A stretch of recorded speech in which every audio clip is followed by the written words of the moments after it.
অর্থ আত্মসাতের মামলায় বেগম রোকেয়া বিশ্ববিদ্যালয় বেরবি সাবেক উপাচার্য নাজমুল হাসান কলিম মোল্লার জামিন আবেদন নামঞ্জুর করে কারাগারে পাঠানোর নির্দেশ দিয়েছে আদালত।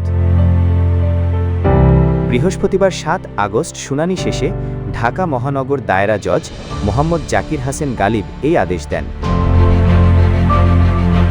এর আগে বৃহস্পতিবার দুপুরে কলিম মোল্লাকে আদালতে হাজির করে আটক রাখার আবেদন করে দুদক। এ সময় আসামিপক্ষের আইনজীবী তার জামিন আবেদন করেন। পরে শুনানি শেষে জামিন নামঞ্জুর করে তাকে কারাগারে পাঠানোর আদেশ দেয় আদালত। আজ রাজধানীর মোহাম্মদপুর থেকে কলিম মোল্লাকে গ্রেফতারের কথা জানায় গোয়েন্দা পুলিশ ডিবি। পরে তাকে দুদকের মামলায় গ্রেফতার দেখানো হয়।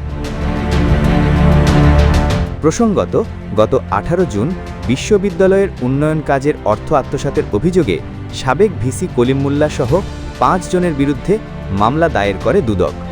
সেই মামলার এজাহারে বলা হয়, আসামিরা পরস্পর যোগ সদস্যে বিশ্ববিদ্যালয় উন্নয়ন প্রকল্পের অনুমোদিত ডিপিপি না মেনে নকশা পরিবর্তন, মন্ত্রণালয়ের অনুমোদন ছাড়া 30 কোটি টাকার বেশি মূল্যের চুক্তি করেছে। পাশাপাশি ঠিকাদারের রানিং বিল থেকে কেটে রাখা নিরাপত্তা জামানতকে এফডিআর হিসেবে ব্যাংকে জমা এবং এফডিআর লিয়েনে রেখে ঠিকাদারকে লোন দেওয়ার জন্য নো অবজেকশন সার্টিফিকেট অনুমোদন দিয়ে সরকারের 4 কোটি টাকা আত্মসাৎ করে তারা।